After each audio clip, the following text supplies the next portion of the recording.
En France, Donald Trump qui devrait rencontrer, dès son arrivée, dès sa sortie de l'hélicoptère, Emmanuel Macron, le président américain Audrey Racine, bonjour, qui impose son agenda, sa vision du monde.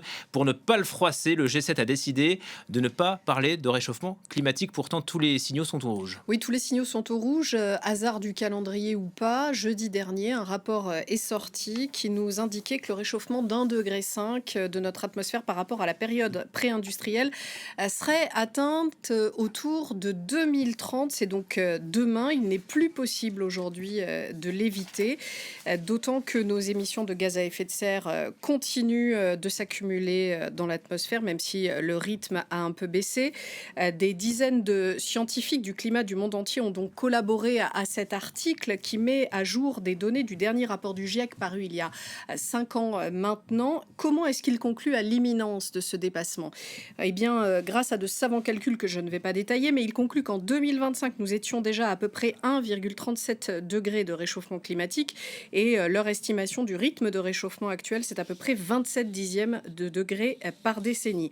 1,5 degré de réchauffement planétaire maximum à la fin du 21e siècle, c'était l'objectif le plus ambitieux de l'accord de Paris. 2 degrés, c'était l'objectif le moins ambitieux, un maximum à absolument ne pas dépasser. Et aujourd'hui, on est sur une trajectoire à plus 3 degrés à la fin de ce siècle. Tout ça, ce sont des chiffres un peu froids, hein, sans jeu de mots. Ça rend difficilement compte de ce que ça veut dire. Mais soyons clairs, on parle de catastrophes climatiques qui vont augmenter dans des proportions importantes avec des vies humaines à la clé.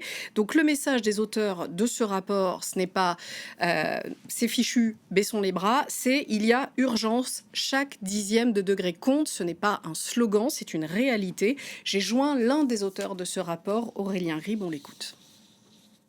Toute réduction d'émissions reste bonne à prendre et urgente, car on sait que l'ampleur du réchauffement à venir est directement déterminée par nos émissions de gaz à effet de serre à venir. La plupart des impacts et des modifications régionales ou locales du climat vont être graduels en fonction de ce niveau de réchauffement planétaire. Donc, dans un monde qui a 2 degrés de réchauffement planétaire plutôt que 1,5 degré, on a des canicules plus marquées qu'à 1,5 degré, on a des fortes précipitations plus fortes qu'à 1,5 degré et des sécheresses qui sont également plus impactantes avec des sols plus secs qu'à 1,5 degré. Les impacts connus sur l'agriculture, sur la santé humaine, sur la ressource en eau, sur l'impact sur les infrastructures, en fait, s'aggrave au fur et à mesure que le niveau de réchauffement planétaire s'accroît. Et Audrey, on a mis plus d'un siècle à atteindre 1,5 degré de réchauffement planétaire. Est-ce que ce réchauffement va s'emballer? Alors la question, elle n'est pas tranchée pour l'instant par les climatologues. Ce qui est sûr, c'est que plus on émet de gaz à effet de serre, plus ça va vite. Les gaz à effet de serre émis aujourd'hui s'ajoutent à la concentration déjà présente dans notre atmosphère. Regardez, selon la NOAA, l'Agence américaine de surveillance du climat, on est déjà à une concentration de 432 parties par million de CO2 dans l'atmosphère. Ça vous dit pas grand-chose, mais vous voyez déjà avec la courbe que la pente de l'augmentation de la concentration est plutôt raide. On a doublé, plus que doublé, la concentration de CO2 dans l'atmosphère depuis un siècle. Et on a aussi un effet pervers de nos efforts pour assainir notre air en réduisant nos émissions d'aérosols, c'est-à-dire l'essuie de cheminée, les gaz émis par le trafic maritime, les voitures, etc. Une nouvelle fois, écoutez Aurélien Rib.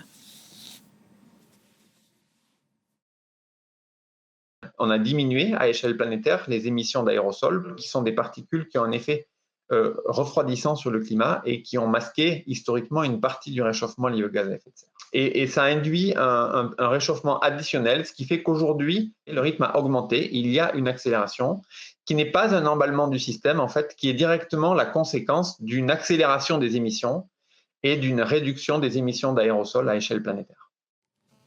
Et à propos d'accélération du réchauffement climatique, une autre étude est parue dans le journal de l'Union américaine de géophysique et ses auteurs concluent que la chaleur s'accumule 2 fois plus vite dans l'atmosphère qu'il y a 20 ans. Pour faire simple, très simple, les gaz à effet de serre font comme une couverture autour de la Terre. Notre planète, elle reçoit de la chaleur du Soleil et elle en renvoie une partie dans l'espace. Or, cette couverture de gaz retient une partie de cette chaleur et cette étude, elle inquiète parce que la chaleur accumulée que les scientifiques observent va au-delà des prévisions qu'on avait faites jusqu'à présent. Et ça, c'est vraiment pas une bonne nouvelle.